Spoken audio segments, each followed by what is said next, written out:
Assalamualaikum warahmatullahi wabarakatuh. Salam sejahtera untuk kita semua. Perkenalkan, nama saya Sarmila, nomor induk mahasiswa D1A020479, kelas G1, mata kuliah Hukum Tata Negara, Prodi Ilmu Hukum, dosen pengampu Bapak Haji Sofwan SHMHum dan Ibu Rizka Ari Amalia SHMH.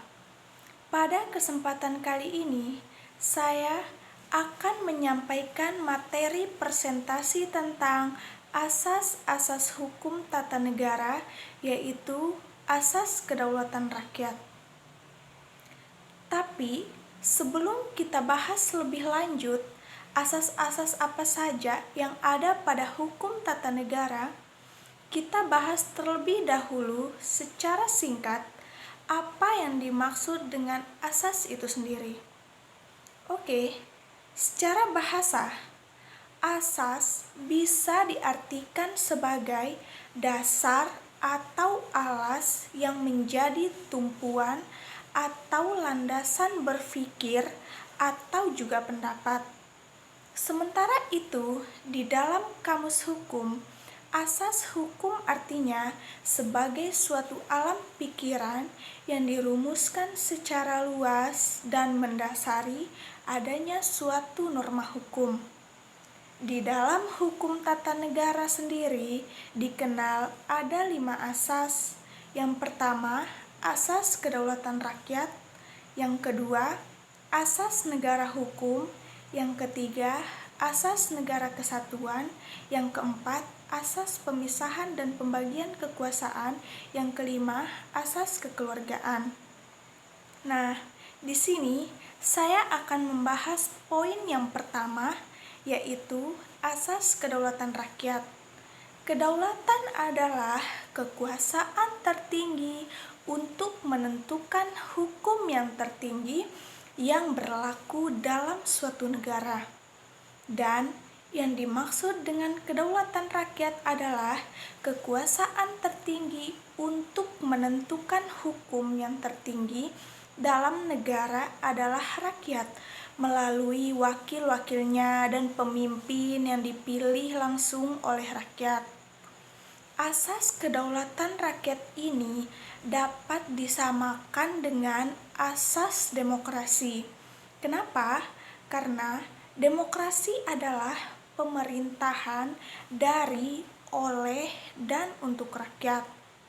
Pemimpin dan wakil rakyat dipilih dari rakyat, oleh rakyat untuk melaksanakan kesejahteraan dan amanat dan aspirasi rakyat. Selanjutnya, ada dasar hukum pra-amandemen Undang-Undang Dasar 1945 di dalam pasal 1 ayat 2 Undang-Undang Dasar 1945, kedaulatan berada di tangan rakyat dan dilaksanakan sepenuhnya oleh Majelis Permusyawaratan Rakyat. Rumusan kedaulatan rakyat tersebut membawa konsekuensi adanya supremasi MPR. Selanjutnya, ada implikasi di bidang ketatanegaraan, yaitu menempatkan MPR sebagai lembaga tertinggi negara. MPR memilih presiden, kemudian MPR yang mendistribusikan kekuasaan kepada lembaga tinggi negara lain. Presiden menerima mandat dari MPR, DPR tidak sepenuhnya mengemban dan menyalurkan aspirasi rakyat karena adanya mayoritas tunggal. Kemudian ada dasar hukum pasca amandemen Undang-Undang Dasar 1945.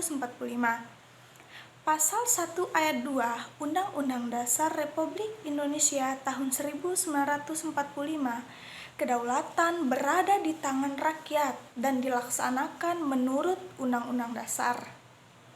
Isi rumusan pasal tersebut mengandung makna supremasi konstitusi atau supremasi hukum.